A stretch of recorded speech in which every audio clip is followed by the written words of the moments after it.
Halo teman-teman semuanya, kembali lagi di Health Channel. Nah teman-teman, saat ini sudah pada sibuk pendaftaran P3K Pamong Belajar begitu ya. Ada beberapa teman yang menanyakan atau bertanya kepada saya terkait dengan apa sih sebenarnya relevansi guru kelas dan Pamong Belajar, kira-kira apa teman-teman? Nah, nanti akan saya jawab dan ini berdasarkan pengalaman saya kerja sebagai pamong belajar selama kurang lebih 2 tahun ini ya teman-teman ya. Meskipun untuk P3K dan CPNS itu seleksinya berbeda, tetapi substansinya tetap sama, pekerjaannya nanti tetap sama teman-teman. Maka akan saya jawab di sini karena kalau saya jawab via DM Instagram itu cukup panjang begitu, jadi saya buatkan videonya. Bagi teman-teman yang belum follow IG saya, boleh follow di Zealvi dan atau juga boleh untuk subscribe YouTube channel ini ya teman-teman. Akan saya mulai terkait dengan relevansi guru kelas dan pamong belajar. Nah, teman-teman yang perlu diketahui pertama kali adalah ranah kerja pamong belajar. Kalau untuk guru sendiri kan cukup di sekolah mengajar begitu ya. Nah, kalau pamong belajar itu ada beberapa hal. Nah, akan saya sampaikan di sini teman-teman. Yang perlu diketahui yang pertama adalah pendidikan kesetaraan. Ini yang sangat-sangat sama dengan guru kelas. Pendidikan kesetaraan itu ada paket A setara SD, paket B setara SMP, dan paket C setara SMA. Ini sama sekali dengan guru kelas teman-teman. Kalau guru kelas itu di SD ya, nah itu kan paket A. Pasti nanti sama, membuat RPP, membuat silabus, dan lain-lain. Kita nanti akan bahas di belakang, saya jelaskan terlebih dahulu terkait dengan ranah kerja pamong belajar secara keseluruhan. Nah, kemudian ada pendidikan keaksaraan, teman-teman. Di sini keaksaraan itu dasar dan fungsional. Nah, kalau dasar itu bagi yang belum bisa baca ya, begitu. Nah, kalau yang fungsional itu sudah bisa baca dan bagaimana kita mengajarinya untuk mendapatkan pekerjaan ataupun yang mendukung kegiatannya sehari-hari. Kemudian ada TBM, teman-teman. TBM itu Taman Bacaan Masyarakat. Itu kalau di sekolah perpustakaan ya, kalau di sekolah formal. Kalau di non formal itu namanya Taman Bacaan Masyarakat. Kemudian ada PAUD. Nah, PAUD itu juga kalau apa sih relevansinya sama guru kelas? Ada. PAUD juga sama, membuat RPP, silabus itu juga sama, mengajar di kelas itu juga sama teman-teman. Nah, PAUD itu ada TPA, KB, dan TK. Tapi ada juga beberapa SKB yang tidak ada, TPA-nya juga ada.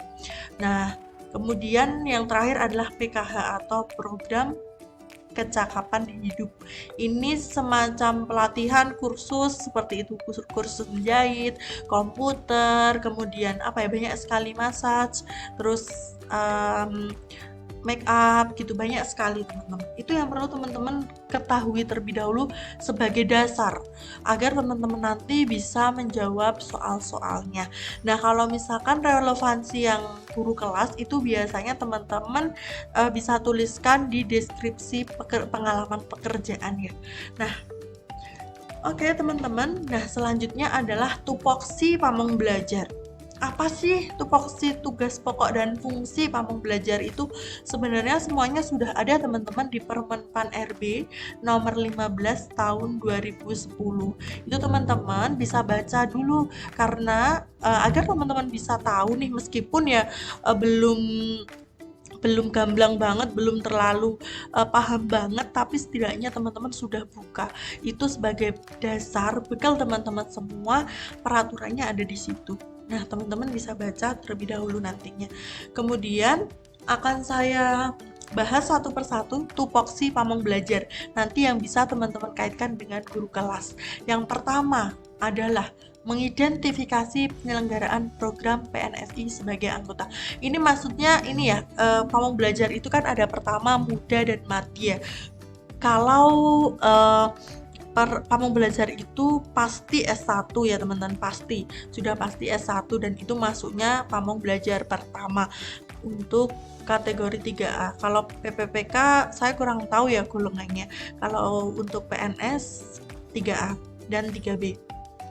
Nah, Pamong belajar pertama itu mengidentifikasi penyelenggaraan program PNFI. Jadi awal tahun, setiap tahun itu kita mengidentifikasi teman-teman. Misalkan ada PAUD, ada TBM tadi yang sudah saya sebutkan, kemudian ada kesetaraan, keaksaraan. Nah, itu mengidentifikasi penyelenggaraan program. Kita biasanya datang ke desa-desa begitu yang menjadi cakupan wilayah kerja kita. Kemudian kita di sana mengolah ataupun mengidentifikasi apa sih sebenarnya yang bisa kita ambil, bisa kita pelajari bersama, bisa kita selenggarakan bersama, bekerja sama dengan desa-desa tersebut. Misalkan begini, kalau pendidikan kesetaraan, otomatis kita mencari mangsa. Iya, itu pasti karena tugas kita adalah apa teman-teman? Tugas kita adalah menyediakan layanan pendidikan bagi anak-anak atau teman-teman ataupun orang dewasa yang terkendala sekolah di pendidikan formal. Jadi kita jemput bola ibaratnya ke desa-desa, ada tidak di sini yang sudah di DO misalkan atau tidak cocok dengan dunia persekolahan, ayo bisa sekolah di sini gitu. Itu mengidentifikasi ya. Kemudian kalau PAUD juga kita bisa lihat ada potensi wisata apa yang bisa kita manfaatkan nih untuk kegiatan yang berkaitan dengan PAUD dan lain sebagainya itu ya. Kemudian melaksanakan pemantapan persiapan kegiatan pembelajaran. Nah, ini 2 tahun ini saya belum melakukan ini, tapi tidak apa-apa kalau misalkan mau belajar pertama mau melakukan ini juga boleh teman-teman. Nah, ini adalah semacam apa ya? Kan kalau setelah mengidentifikasi itu kan kita melakukan pemantapan ya kegiatan apa yang memang akan kita lakukan dalam jangka waktu setahun. Kemudian menyusun desain penyelenggaraan kegiatan belajar. Desainnya kita susun. Misalkan kita mau ada kelas komputer di TBM. Nah, kita susun desainnya. Lalu menyusun silabus pembelajaran, itu sama ya dengan teman-teman yang guru kelas, pasti sama. Nah, kalau menyusun silabus pelatihan, jadi kalau di SKB itu kan ada pembelajaran dan pelatihan. Jadi kita memang tidak difokuskan ke pembelajaran saja, tapi ada pelatihan-pelatihannya. Seperti yang kursus komputer, kursus menjahit dan lainnya. Nah, kita juga menyusun silabus pelatihan. Teman-teman bisa mengadopsi yang silabus pembelajaran itu sama dengan guru kelas.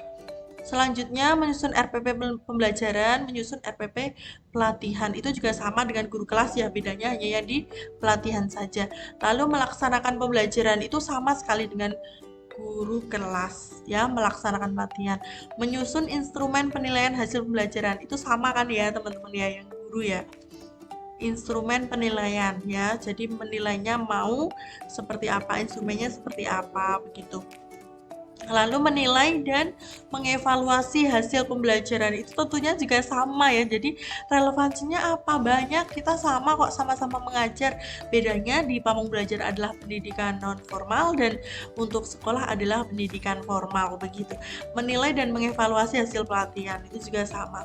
Menganalisis hasil penilaian pelatihan. Ya, itu juga sama, di formal juga tentunya ada ya teman-teman ya. Kemudian melaksanakan diskusi terfokus hasil penilaian pembelajaran atau pelatihan atau pembimbingan. Sama ya teman-teman ya, hasil diskusi terfokus dengan dari hasil penilaiannya itu pasti sama ya. Kemudian melaksanakan perbaikan dan pengayaan itu juga sama. Menyusun desain pengkajian. Nah, ini yang berbeda teman-teman. Jadi sebagai pamong belajar kita wajib melakukan yang pertama adalah pembelajaran, pelatihan, kemudian pengkajian dan pengembangan model. Untuk pengkajian program, kalau misalkan di pamong belajar itu kalau kita misalkan ada melihat misal di PAUD ada Luspart gitu ya, mereka menggunakan Luspart. Nah, itu bisa kita kaji apa sih manfaatnya Luspart bagi anak-anak PAUD begitu. Kalau di formal mungkin semacam penelitian begitu ya. Kalau di non formal namanya pengkajian program. Kemudian menyusun instrumen pengkajian program sebagai anggota. Sama teman-teman, desain instrumen itu kan runtutannya ya, urutannya. Kemudian memvalidasi instrumen pengkajian program.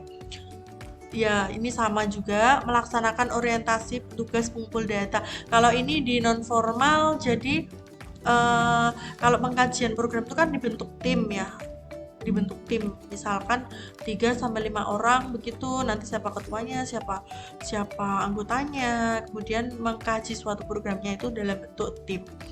Kemudian melakukan pengumpulan, pengolahan, analisis itu seperti penelitian biasanya.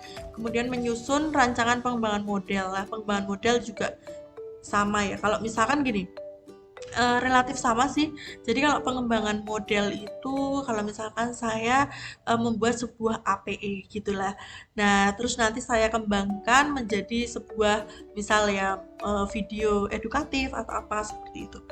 Itu teman-teman yang menjadi tupoksi pamong belajar nanti bisa dikaitkan terkait dengan pekerjaannya sebagai guru kelas begitu. Besok kalau ditanya, kalau misalkan ada interview atau ada soal-soal substansi pasti teman-teman bisa menjawab kalau guru ya karena relatif sama begitu. Dan ini sedikit informasi teman-teman, waktu saya tes CPNS dulu itu memang soal-soalnya sama kok kayak guru. Misalkan kita ditanya tentang, ini bukan wawancara ya, tapi soal tertulisnya itu SKB-nya itu ya SKB-nya, mohon maaf, SKB-nya itu tentang apa sih, metode pembelajaran, model pembelajaran, dan lain-lain itu sama seperti guru begitu ya teman-teman. Nah, untuk lebih detail lagi teman-teman bisa buka Permendikbud nomor 39 tahun 2013 tentang petunjuk teknis jabatan fungsional pamong belajar. Begitu, nanti bisa dibaca-baca di sana.